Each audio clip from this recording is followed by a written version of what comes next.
Lo scenario globale che si è aperto con il 1989 corrisponde alla scena della Quarta Guerra Mondiale, cioè, come si è spiegato in altra sede, la guerra che la potenza uscita vincitrice dalla Terza Guerra Mondiale, cioè dalla Guerra Fredda, ha dichiarato a tutto il mondo che resiste al suo dominio, a tutti quegli stati che anziché inginocchiarsi di fronte al suo dominio ormai unipolare oppongono resistenza. Per questo la Quarta Guerra Mondiale scoppia nell'89 con la guerra di Panama, poi nel 91 guerra dell'Iraq, 99 Kosovo, 2001 Afghanistan, cioè una guerra costante contro gli stati che resistono. Ora, per capire questa dinamica in cui si articola la Quarta Guerra Mondiale, occorre tenere presente anzitutto qual è lo scopo di questa Quarta Guerra Mondiale. Il suo scopo è anzitutto il mantenimento di un mondo monopolare, la cosiddetta global governance da parte degli Stati Uniti d'America, ma poi anche in secondo luogo il suo scopo è la distruzione manu militari delle forze che ancora resistono a questo dominio del mondo monopolare, gli stati appunto identificati come stati canaglie, no? Gli stati canaglia. Non dimentichiamo che il Ministero della Verità detiene anche il primato sull'attribuzione dei nomi.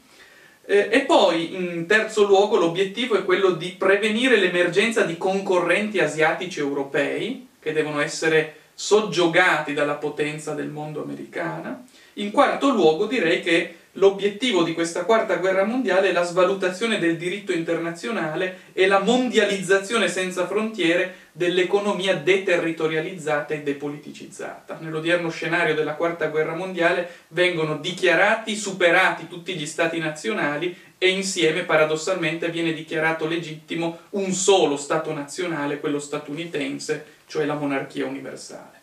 Per capire questa dinamica tragica che si è imposta a partire dal 1989, non vi è luogo migliore da cui partire se non il discorso del presidente americano Bush del 20 settembre 2001, all'indomani della tragedia delle Twin Towers.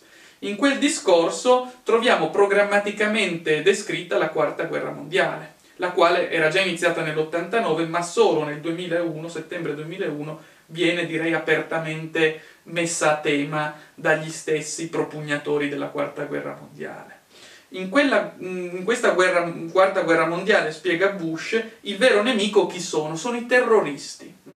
Non ci sono più i nemici rossi comunisti da combattere, Terza Guerra Mondiale, nella Quarta Guerra Mondiale i nuovi nemici sono i terroristi.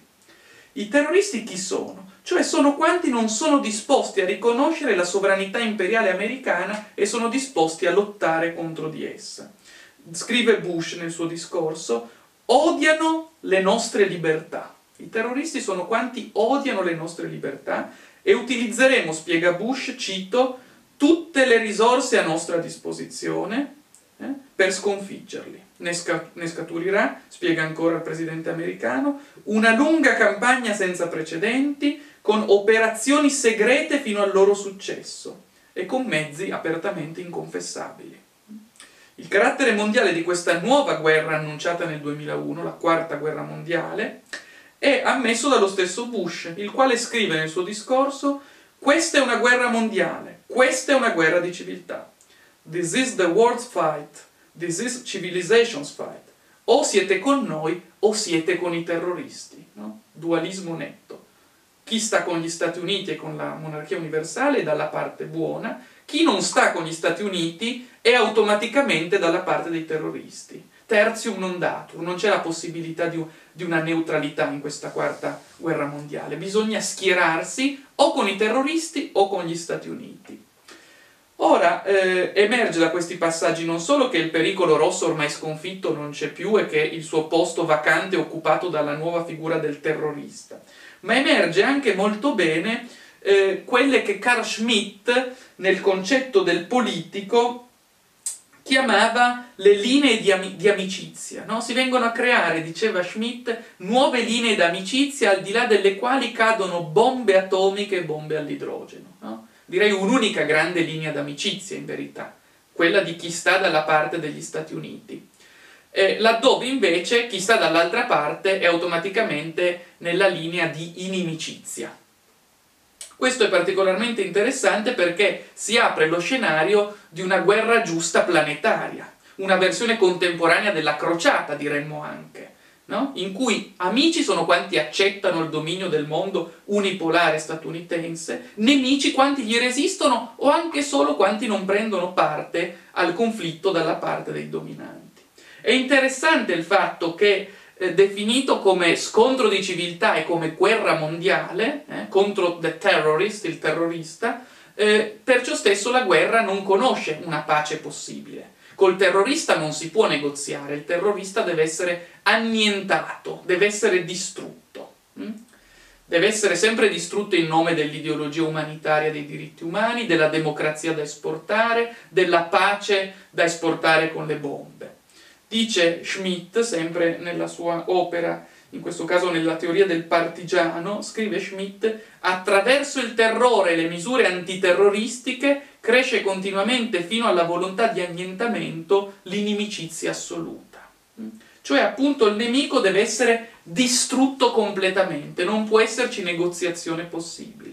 Questo è lo scenario in cui siamo oggi, al cui interno non soltanto la figura del terrorista bolla il nemico come tale da dover essere neutralizzato, ma la stessa categoria dei diritti umani svolge, come anche sapeva Schmitt, la funzione di disumanizzazione del nemico, arrogando al solo dominante la categoria di umano e di esportatore dei diritti umani. Se il nemico è terrorista e non è umano, perciò stesso deve essere annientato. Non vi è possibile negoziazione con il nemico.